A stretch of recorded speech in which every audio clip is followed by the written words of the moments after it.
আসসালামু আলাইকুম এভরিওয়ান, মৌসুমী ডেইলি ব্লগসে আপনাদের স্বাগতম। আমার ছেলে তো এইখানে হচ্ছে তার আন্টির সাথে কথা বলায় ব্যস্ত। মানে যে মহিলা হচ্ছে এইখানে ব্র্যাকটা চালায়, তো আমাদের বাড়ির পাশেই, তো ওনার সাথে যেহেতু তার পরিচয় আছে, সে কথা বলতেছে।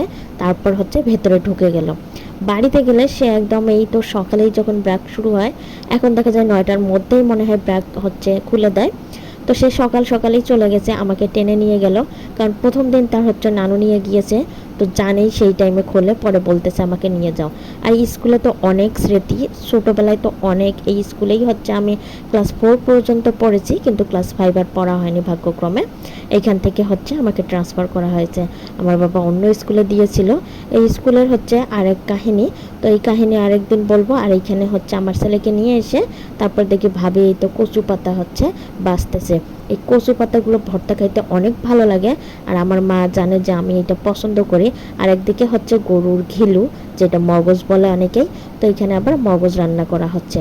গরুর মগজ, তারপর হচ্ছে কচু পাতার ভর্তা, এগুলো সব মিলিয়ে হচ্ছে খাইতে যে কি ভালো লাগে। আমার হাজব্যান্ড আবার শুটকি পছন্দ করে না, তারপরেও আম্মুকে বলেছিলাম যে আম্মু একটু কচুর পাতাতে হচ্ছে শুটকি দিও, আমার ভালো লাগে। পরে হচ্ছে একদিন না হয় শুটকি না দিয়েই এই কচুর পাতা ভর্তা করিও।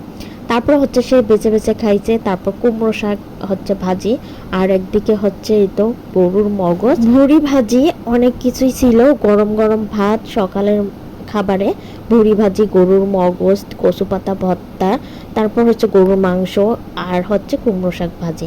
পরে হচ্ছে আমার ছেলে এগুলো খাওয়া দাওয়া করে আমরা হচ্ছে বাগানে গিয়েছিলাম। আর আমার ছেলে টুকুস করে হচ্ছে আমটা ছিঁড়ে ফেললো। আমগুলো এখনো বড় হয়নি, আর এইবার কেন জানি দেখলাম আম অনেক কম আসছে। জানি না কার কার এলাকায় কি অবস্থা, কিন্তু আমার এলাকায় দেখলাম আম খুবই কম এসেছে। আম, নটকল, যেখানে হচ্ছে গাছ ফেটে ফেটে নটকল বের হয়, সেখানে কোনো নটকল নাই। আর এবার ধানের থেকে সবাই অনেক বেশি ভুট্টা চাষ করছে।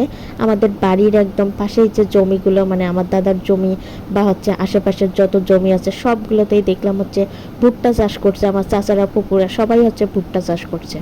তো এই তো হচ্ছে আমি এইদিকে আবার বাগান বাড়িতে থেকেই ভিডিও করে নিলাম। আর ভুট্টাগুলোও এইবার সুন্দর হয়েছে, আর ভুট্টার দামও আছে। যাই হোক, এইখানে হচ্ছে আদা, আমার হচ্ছে বাবা এই জমিটা হচ্ছে ভালো করে হচ্ছে মাটিগুলো একদম তৈরি করে রাখছে, শুধু আদাও নিয়ে আসছে, এখন শুধু হচ্ছে রোপণ করার পালা।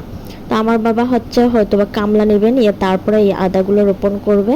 আর এইদিকে হচ্ছে বিকেলবেলা, যখন বিকেলবেলা না, এটা সকালের দিকে স্কুল খুলছে। আগে স্কুলে কত স্টুডেন্ট ছিল, আর এখন স্কুলে কেউ আসেই না, মানে সবাই প্রাইভেট স্কুলে বাচ্চা কাচ্চাকে দিয়ে দেয়, আর এখন হচ্ছে 1-2 জন করে আসে। আর এখানে কোনো হচ্ছে আমি দেখি এখন কোনো সিস্টেমই নাই, মানে পড়ালেখার কোনো কিছুই নাই। বাচ্চা কাচ্চারা আসে, যা পড়া হয় তাই, কোনো এইখানে এই রকম একটা অবস্থা। আজকের মতো এই পর্যন্ত, আল্লাহ হাফেজ।